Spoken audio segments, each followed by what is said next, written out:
Peter Edward Ginger Baker was born August 19, 1939. He is, of course, an English drummer, best known as the founder of the rock band Cream. His work in the 1960s earned him praise as rock's first superstar drummer, although his individual style melded a jazz background with his interest in African rhythms. Baker is credited as a pioneer of drumming in genres like jazz fusion, heavy metal, and world music. Now, Baker began playing drums at age 15 around 1954, and later took lessons from Phil Seaman. In the 1960s, he joined Blues Incorporated, where he met bassist Jack Bruce. The two clashed often, but would be rhythm section partners again in the Graham Bond Organization and Cream, the latter of which Baker co-founded with Eric Clapton in 1966. Cream achieved worldwide success, but only lasted until 1968, in part due to Baker's and Bruce's volatile relationship. After briefly working with Clapton in Blind Faith and leading Ginger Baker's Air Force, Baker spent several years in the 1970s living and recording in Africa, often with fellow Ransom Kuti, in pursuit of his longtime interest in African music.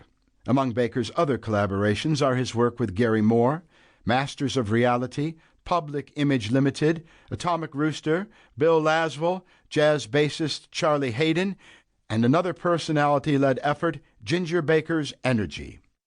Baker's drumming attracted attention for his style, showmanship, and use of two bass drums instead of the conventional one. In his early days, he performed lengthy drum solos, most notably in the Cream song Toad, one of the earliest recorded examples in rock music. Baker, too, is an inductee in the Rock and Roll Hall of Fame as a member of Cream, and of the Modern Drummer Hall of Fame in 2008, and of the Classic Drum Hall of Fame in 2016. That being the annotated chapter and verse biography of Peter Ginger Baker, let me tell you where I came into the story. I received a phone call many years ago out of the blue, with a voice on the other end of the line saying, "It's Ginger," to which I replied, "Ginger who?" He said, "Ginger Baker, you idiot. I want you to write my book." This was at a time in my career when I was pretty much in demand, and I was somewhat surprised and very honored to get the call.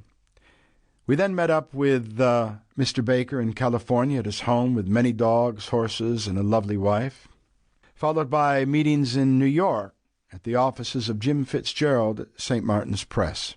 Eventually, a lucrative international book deal was hammered out, and Ginger and I began to work on the book. It was, without doubt, one of the most extraordinary experiences of my life, and not particularly in a good way.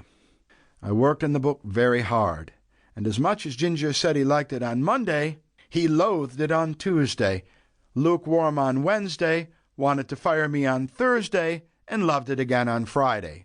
It was very difficult to know where you stand at any given time with Peter Ginger Baker at the helm.